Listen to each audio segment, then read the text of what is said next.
No way. Maybe our next guest can shed some light on that as well as some other things. He's a capologist and salary cap strategist, national NBA writer for Bleacher Report. Eric Pincus with us. Eric, thank you so much for your time. Any insight you can share with us? You think Sacramento's going to be celebrating Malik Monk's 6th Man of the Year award today? I think that's the favorite. Okay. Now, Naz Reid has a challenge to make because the Wolves are arguably the best team in the West, or at least tied. Or I forget how they finished, but like it was right there.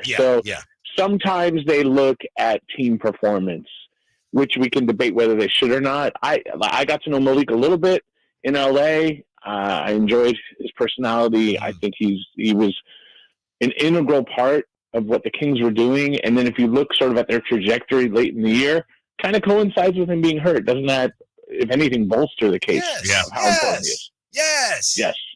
So it's a slam dunk then. That's what you're saying.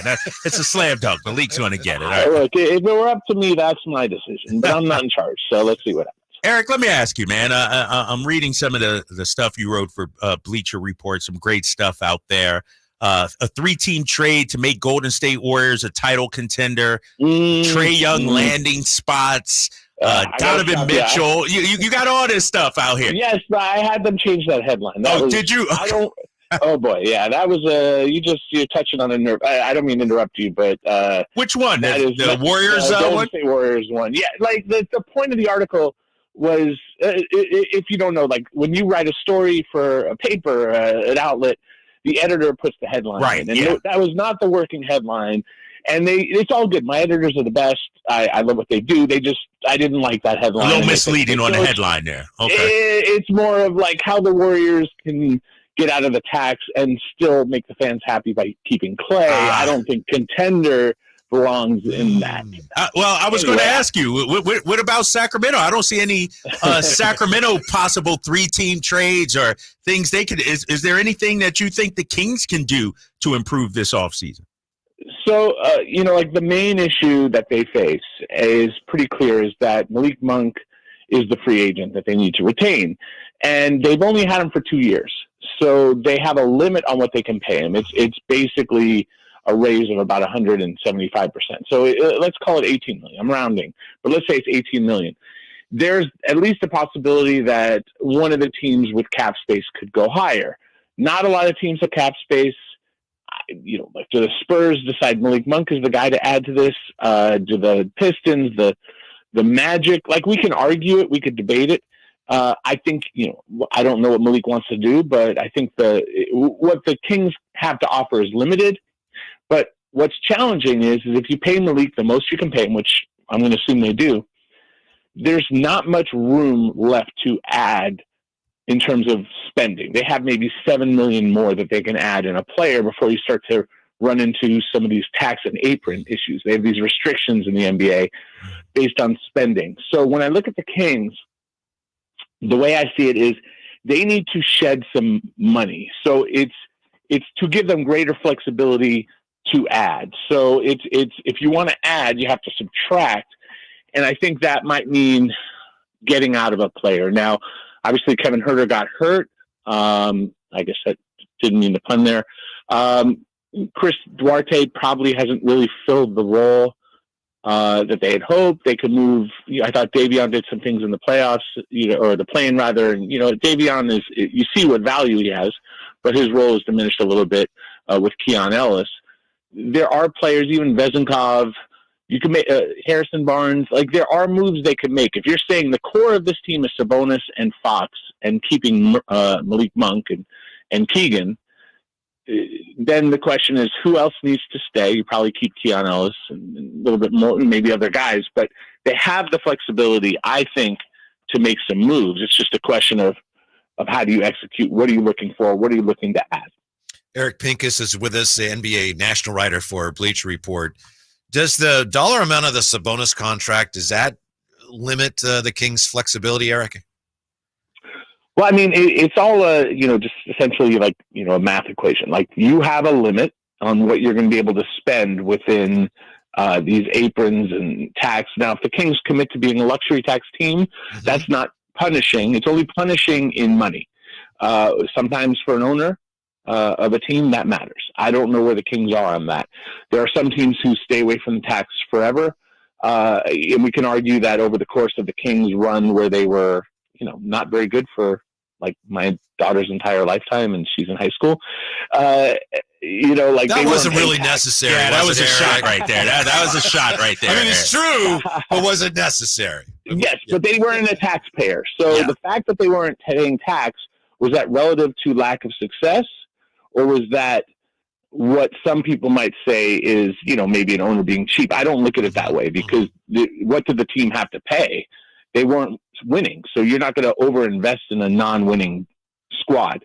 Now they're starting to reach that line where you say, well, this is a competitive team, and I know that things didn't go the way they wanted, certainly injury related, but at some point you have to decide where that line is. And what's good is the rules have softened a little bit, where just being in the tax, it doesn't take away any of your tools when it comes to building your team. It just costs the ownership extra money, or the team budget takes a little bit of a hit, but it's just money. And it's not our money, so. Easier to spend someone else's money. But where you start to run into the restrictions is in these aprons. And what these aprons do is they start to take away your tools. So if you want to, there's a $13 million, well, we're rounding, called the mid-level exception. And you can go find the best free agent at $13 million. But if you spend it, you're committing to a line that you won't cross. And that's where the Kings are struggling. Not, that's where Sabonis' money, maybe if they hadn't paid him as much, but also he had a hell of a season. He's one of the best big men in the league, and you pay for talent. So that's an example of them not, being cheap, and ownership saying we need to make sure he sticks around. And it's certainly a good sign, at least, that they'll go over the tax. But when it comes to, like, let's say you pay, if you're the Kings, you pay Monk, you only have about $7 million under that line to spend. If you do trade one or two more players, we're talking about a Duarte or something like that, you might be able to get up to that $13 million, and then you can get, among the better free agents out there, because there's just not a lot of money. There's also not a great free agent class, right? But they don't need, you're not looking for a Fox or Sabonis or even a Monk in free agency. You're looking for a good player who could either start or be your sixth man. I mean, whatever, seventh man if Monk is that. Right. Someone who's in your rotation. This is not a team that needs an overhaul. This is a really fun team. They can score when they're focused. They defend. They're not the best defensive team, but they can certainly score. And so I like where they're going. I think the big question is obviously keeping Malik and making sure one of those teams that does have money doesn't steal him away, because that would be a setback. And unfortunately, there's no real way around it as far as the Kings can't pay Malik more. To do so, you'd have to cut a lot of salary just to be able to pay him more. It's not realistic. So we're just going to have to wait and see how that one unfolds. Hey, Eric, let me ask you this, because, I'm looking at the contenders, and it seems like spending money, going into the tax, whatever apron it is, does not necessarily dictate or indicate that you'll be a championship contender, but it seems like to be a contender, you need to spend the money. Can you compete in today's NBA without being a tax team? So I did an analysis, I think, last year before the playoffs. So we're talking about before last year, and exactly half of the teams that had gotten to the NBA Finals, and I think even the conference finals, had been in the tax, but the other half had not. So it's not necessarily indicative of where you are.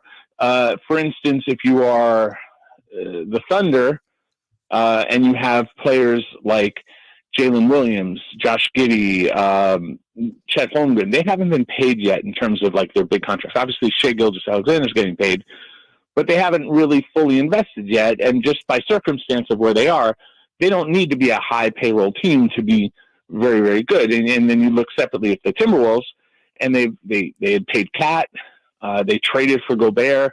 That's about $100 million just in those two guys, which is a lot of money.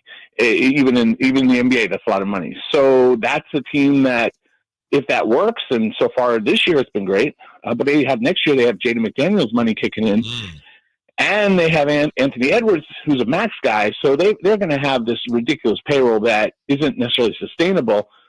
So it's one of those things where if you have the right players and you've invested in them, then yes.